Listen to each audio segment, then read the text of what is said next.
Good morning.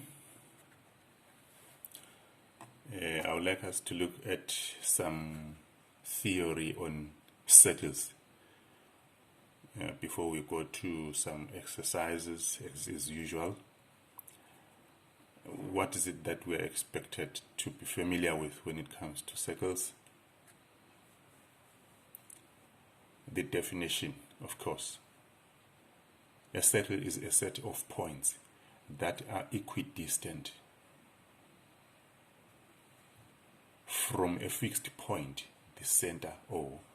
Equidistant means equal distant.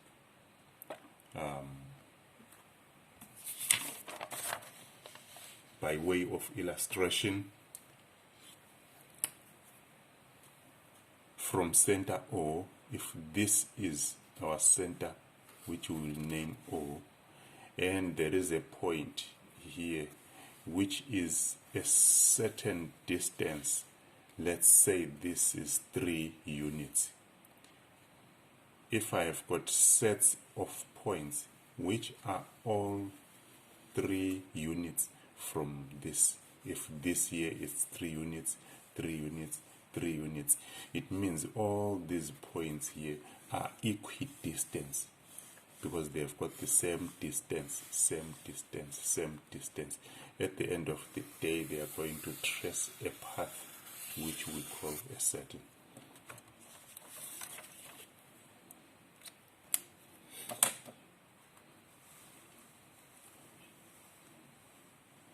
There you go. Assuming a point P with the coordinates x, p, and y, p. And this point here is another possible position for P, another possible position for P.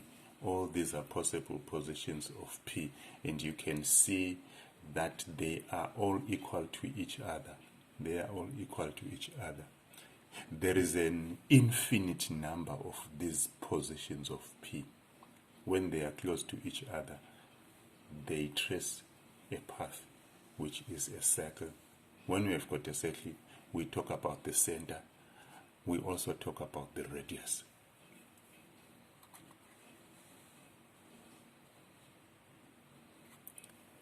The equation of a circle derives from the distance formula of a straight line, which we have already done in our exercise yesterday. Let's try and calculate the distance OP or PO from our distance formula. PO squared is equal to the x-coordinate of P minus the x-coordinate of O squared, plus the y-coordinate at P minus the y-coordinate at O, that one squared as well. Yeah, you don't have any problems with that. That's straightforward from yesterday's exercise, yesterday's lesson. Now, if O is at the origin of an xy plane, as can be seen there, xy plane, the xy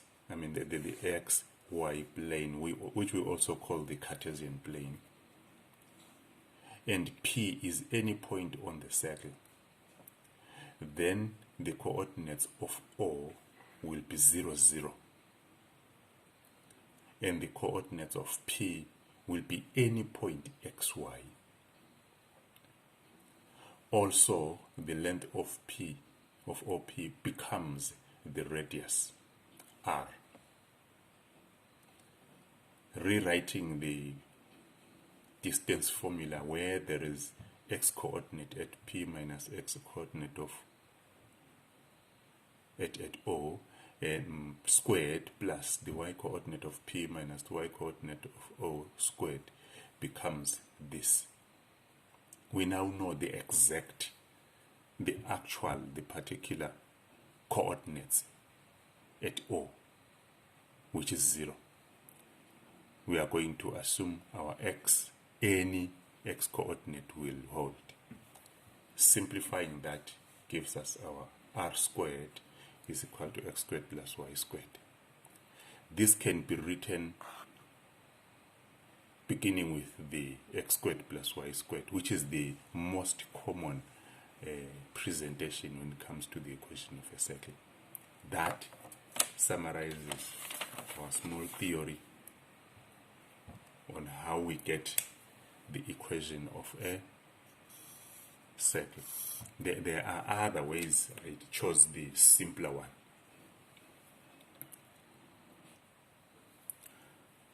Next, let's look at the questions that might arise involving circles.